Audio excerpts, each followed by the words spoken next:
So this is what you're so excited about? Yeah, I know. You're so proud of? Yeah. I don't get it. I don't get it. Tell me about it. Yeah, this is our Romero. Yeah, it doesn't. The idea is it shouldn't look like much, but I think as like it's a steel front triangle, aluminum rear end. This is our mid travel. It's my personal bike, and yeah, dude, it's big undertaking for us to design and put something together like this. Like again, for how big of a team we are. Yeah. And like, how many total on the team? we have like 12 on the team right now. Okay.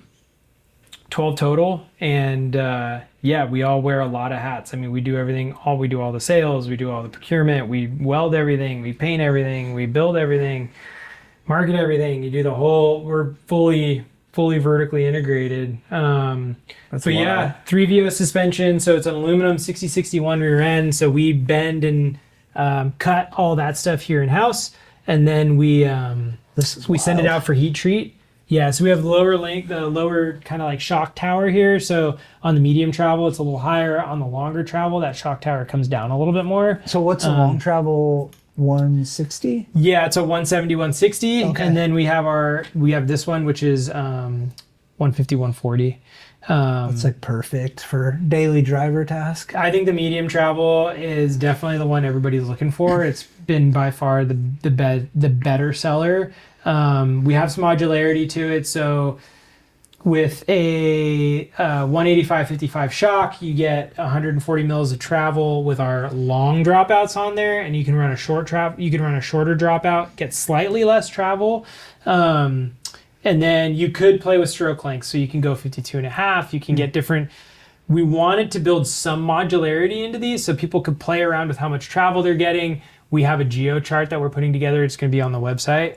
But basically allows you to tune it to ride the way you would want it to ride. Got it. Without giving you too many options where you start to cannibalize it. So you don't have like custom, like you don't pick your geometry, head tube length, all that. It's like you have like a medium, large, extra large, and then you can swap drop out to like, and shock stroke to like kind of get like, oh, I kind of want it to be like 145. Exactly. Okay. Yeah, That's cool. And that's kind of the idea. And then we've gotten a lot of questions like, well, if I buy a medium travel and I put the long travel chip on there, can I use it as long travel? And the reality is we had to design them specifically around the suspension, but you could essentially do that. It changes how the bike rides and how the geometry is, but you can still get a good riding bike by doing that and be able to get a longer travel bike or a medium travel bike. So we're trying to put all those numbers together for people because we didn't realize how much people were going to want to tinker with it. Yeah. But bravo for not going internal and making full it external, making it serviceable. Yeah. I mean, I think that is like that's a practice in restraint if I've ever seen one. Totally. It would look super clean if everything dove into the head tube, but like honestly, like I said, you want to have a bike that you can just like service. Yep. Hop on it. It's a kind of forever thing. Like you still got super like unique with it punching through the seat tube like that. That's so cool. So we still wanted to keep, I mean, we're all mechanics, right? Like you grew up in the bike industry. Yeah. It's like, we know all the pain points of modern bikes that just want to look cool and have like cool features. But we wanted to kind of like, I wanted to keep the line super clean. So like when you looked at it, it just like everything blended together well. The head tube gusset is like super old school and like just if you know, kind of thing. Yeah. And so cool. You know, we took a lot of design principles, right? And like keeping similar angles to things, keeping similar slopes to things. So like things that you don't necessarily think about when you look at a product and you're like, but then like when you do look at it and it's all put together, you're like, okay, we focused on all the lines, all the aesthetic features of it. I mean, just this bridge on the seat stay is like, it all like, it has a very like, I don't know how to explain it, like a tower aesthetic. Like it's a tower gusset. Like this literally looks like the word bridge is like the perfect word for it. It's cool. Yeah, so we put a lot of thought, a lot of time and attention into it, and like super stoked. And I think the fun thing was like testing fun, but also challenging, like testing prototypes, being disappointed in the prototypes, and then reiterating on them, and then being like, well, that was a $10,000 bike that rides like shit, and now here we go, we're gonna start over again. Yeah, that's like not the most fun exercise to go through, but an exercise. How long in development, like for getting the mules through and like prototyping and all that? We started, the concept was kind of like brought to fruition and like started working on, I mean, again, 8 years I've probably talked about wanting to build something like this. Okay. We started in like the fall of 24 with kind of settling that we were going to use the 3VO and head down that path. It's challenging. Either you're going to design a kinematic structure from scratch and you're really going down a path of like, is this going to be good? Right. Or you can go with something that's tried and true, like DW Link, Horse Link, like all the other ones that are out there in the world. That'd be safe. I mean, I wouldn't have been like bummed if it was a horse link because it's right. I've been riding. You that know forever. what a horse link rides like. But it is definitely. So we chose 3VO for kind of that crazy reason, right? Like 3VO is at least proven enough that people knew what it was. We knew that the kinematics worked really well.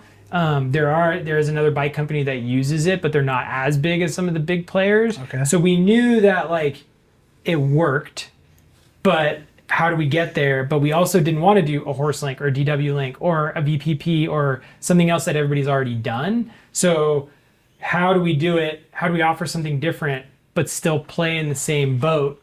But also not have to shell out like. Yeah.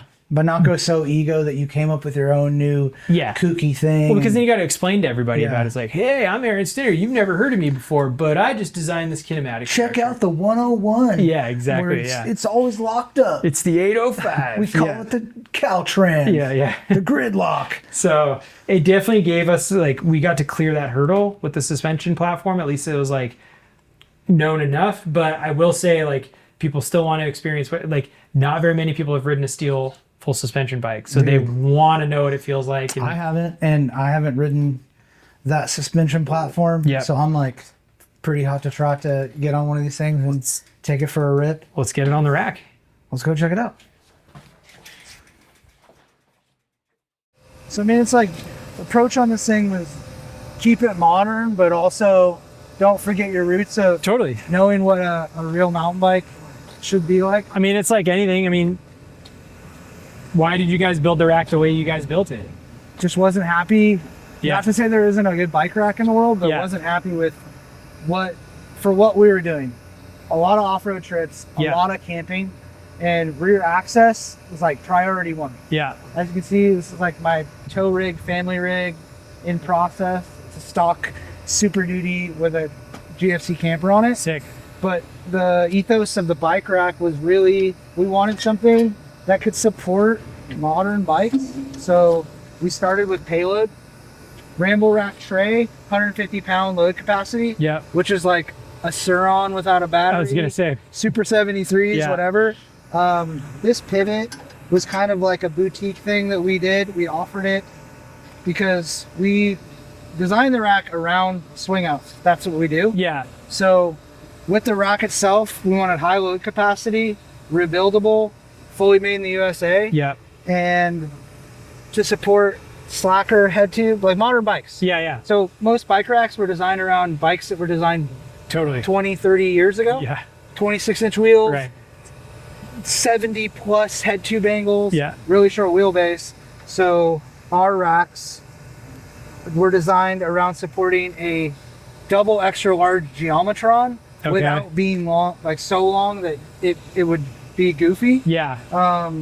So very That's a big simple. bike. It looks very simple, but there's a lot of engineering into it. Yeah. The way that once I load the bike. Well, that's the idea, right? I mean, kind of similar to the bike. It's like, how do you? Yeah. It's just highly functional but simple. Simple and like fit our, very like industrial design, kind of fabricated look. Not a bunch of machine parts. Yeah.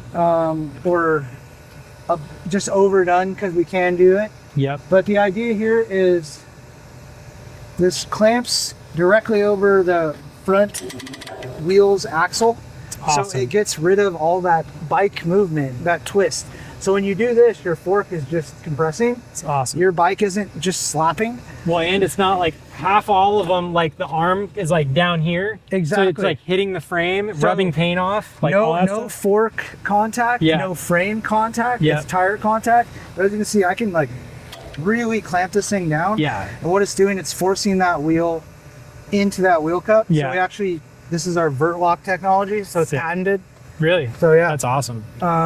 Really proud of that, which is cool. And then this rear wheel strap, to some people in the beginning was like, dude, that's kind of like, is it a Voile strap? It's a Voile strap, US made, branded. What's cool about that is a lot of people know about these straps. So if you lost this or broke this, it's not a proprietary ski buckle. But what a lot of people don't realize is like, it seems like we may have like cheaped out, because we could have made our like some complicated, expensive thing. Those things break though. But like, those things break, and they also saw your rim. So I wanted to show you. So it's simple. You pull up, pull down over this tooth. So watch when the bike moves. The strap is suctioned to the rim. It's moving with the rim. But the other thing was, we wanted it to be just like I said, like a forever thing. You're out in Moab, you lose that. You forgot to use or like strap it. Yeah. Or you used it as, you can use it as like a tube holder, whatever. Yeah, totally. But if you lost that, it broke on a trip or something happened, somebody stole it, you can just go into Shields, Big Five, whatever. Buy one. Standard Voile strap works. It's less than $10, and it's not sawing your carbon rim. I've done hundreds of thousands of miles over the last 4 years on rough trails, your dirty rim, whatever. So if I pull this off, I mean, honestly, it's easier to use than half of those plastic ratchet straps anyway. It's not scuffing your rim. Like literally, I've had mud under there. It suctions to the rim and it just moves with the bike. It's awesome. So that was the design logic there, and like the use was just being able to service it, repair it. It's easy. It's not a complicated thing. And then, like I said, optimize them around swing outs. So this is our Ramble Swing Pro, and it starts as a bike rack swing out with a 350 pound load capacity, but as you can see, it has more than just swinging your bike out of the way. We actually have a few accessory arms. This one's the offset post, so drop down table. Love it. So literally, like, we're gonna go try to ride right now. You're getting ready, pulling your gear out, helmet, water bottles, whatever. Ready to imagine you're going on camp trips, bringing bikes. Like I said, 350 pound load capacity. So vertical racks with 4 bikes on there. You have a table here. If you don't need that all the time, you simply bolt it off and you just have your bike rack swing out. Cool thing about this is, one, like everything we make, made here in the USA at our shop in Orange. It's got an integrated step, and it can swing left or right depending on which way you install it. So we wanted something that was just like gnarly. If people have seen bike rack swing outs, you can't do that. You put like one e-bike, it's already sagging. I'm not a petite man. So as you can see, we make different hitch tube lengths to accommodate, you know, Rivians, Teslas. They have really recessed aerodynamic hitches. This is Super Duty, so it has a 2.5 inch hitch. We make them all the way up to 3. So because we're making them in-house, we're able to offer different hitch tube lengths. As you can see, this thing isn't sticking, you know, 4 feet off my bumper because it has to fit everything, and it only swings one way. And so it's got a toe. Does this one have the toe? This one is not toe rated. Our Ultra Swing. Ultra Swing is kind of dedicated welded tire hoop. You can still do the table. You can also do a tire on this one as well. But it's more modular. This is more kind of like crossover between people like me. I ride bikes. I do all that stuff. I go on camping trips. I don't always want a dedicated tire thing, so I pull this whole arm with the accessories and the tire mount. Just a bike rack swing as daily driver. We wanted to integrate a step for stepping up on to pop your camper. If you have a rooftop tent up there, if you have a cargo rack, you want to get to that. And we just wanted it to be, you know, beef. 350 pounds, class leading payload, and not having to pick, you know, maybe this truck, I want it to swing this way, but what if I have an awning over here and I need to swing it that way? You simply just install it the other way, and all the accessories are designed around being able to be foot flop. So this arm, same arm, you don't have to buy a separate arm. It's not a left and a right. It literally just flips over. As you can see, it has license can go plate into the underside provision on both sides. Love it. It's just modular, just like the bike. It's modular. Beef. made here. It's awesome. Self-serving as a starting product. I always wanted a bike rack swing out that could handle off-road use, heavier bikes, modern bikes. Yeah. And then it turned into like one of our most popular lines. So yeah, how old's the Ramble? This is the Ramble Pro? We did the Ramble Swing 2 years ago now. Okay. This is our newest Ramble Swing Pro. So okay. Higher load capacity, a little bit wider. So this clears sprinter doors. Okay. It allows you, the offset hitching post allows you to like drop your tailgate, clear your tailgate. Yeah, which is awesome. This and is, you still have room for the tailgate even with the table on, right? Yeah. Let's show you that. So this is just, don't look at that. Don't look at that. You don't need to see that. So plenty of room. That's why we do offset post. Yeah. It's because modern trucks have huge tailgates now. Yeah. As you can see, plenty of room here, but we also built in adjustability 4.5. So I could slam this over and be really tight. But as you can see, like you can imagine on a camping situation, this is epic. Yeah. You have That's your awesome. whole tailgate to use, plus a cooking solution here. Yeah, you're partying. We also have a caddy. I think I have one here. I didn't know we were going full product demo, but let's do it. So this is our new little beverage holder. So right there, you can do a beverage holder. What's cool is we sized it for a 6-pack of beer. Okay. So if you want to be like the trailhead hero, just be like, chink. Everybody's got a little spot for their beer, but really this was jet boil. So you can do your coffee setup here, and then you could have your camp stove. Yeah. But most camp stoves, that fuel comes out the side.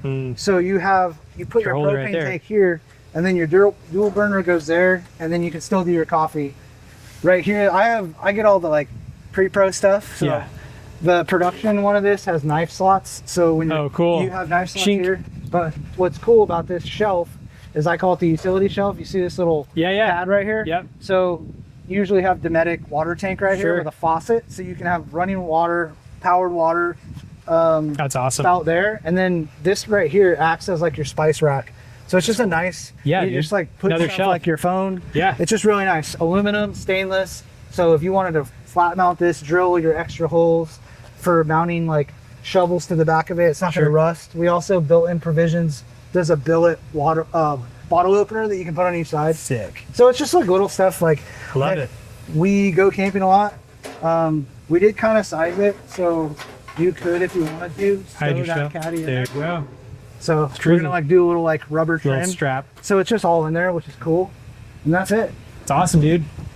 I love it. Stoked to clean, simple. Yeah, stoked to show you utilitarian. Guys. Pretty stoked on this. Ramble rack has been like one of those hard projects, man. Yeah. Building the bike rack and it being at the time when we launched it, I think 4 years ago now, it was the most expensive bike rack on the market. Nobody really understood it. And really, it was just like that bike. Like we have like expensive bikes, and like it's our like main hobby, our main thing that we carry. And it's like, how could I have like a beautiful $8,000 rig, sawing the fork, putting microfiber rags on it. I mean, I've literally had racks where the bikes would hit off road, and I get there and my down tube is just destroyed by a pedal because the pedals are flipping around, and just a ton of damage on the fork. I've never had a rack that clamped the frame. I was just like always out on that. But we just wanted to build something, and it took a while for people to understand that. But then as people got the rack, they're like, this is bomb proof. Dude, I also have a Super 73 that if my kids ride, it can hold it. So a lot of the racks, when we were talking earlier, like you can carry your moto, you can bring the Super 73, like because this thing is so burly, you can take it with you wherever or you can take any of the toys you need to throw on the back. The Ultra Sing you can tow through. I mean, our product line was like, you're ready. The whole ethos of it was like, what comes on every truck nowadays? A hitch. Don't lose it. Use it. If you need to tow, we have a product for that. If you need to carry a bunch of heavy stuff and take it off road and have something that's like going to support a modern bike, every product we try to like, we don't chase the like sexiest aesthetic. We just chase the like fact that if you lose tire pressure on this thing, you're not losing the bike. Totally. This is our normal chill mode, and then you can run it in full NAR mode. So that demonstrates like a flat tire. So here, I'll give it like, everybody knows what racks do this. Yeah. The type that clamp the tires, they're Yep. great. They're super easy to use. They fold down really easy. But like you get like this much movement. This is unclamped. But what happens is we built there you a mechanical advantage here. So you can't force the arm into the bike. It's pinned, and you can't lose the bike. So if you're hopping down a trail, Genius. your bike can yeah, move it's this not coming much, out. but you're not losing. It's the not bike. coming out. I mean, I see bikes going down the road like this all the time. So yeah, that's our. You can pin it, but in daily driver mode, Yeah, you're good there. you can just bump it out. But as you can tell, when I Even said then. that tire gets forced down into that wheel cup, Yeah, it's because that arm forces that so tight. That's part of its mechanical advantage. So Totally. the only thing that's holding that bike up is the pressure that this was forcing down in there in the Voile strap. yeah. So it's So I hate it. I hate Can we it get the because- Ramble rack? Yeah, we're actually turning production back on for these guys. So we've turned it off in the last couple months Yeah. because just like you, super small team, Yep. building these parts in the US, and our swing outs are like very popular. Yep. We were trying to core get to a product. no lead time Yeah. core product.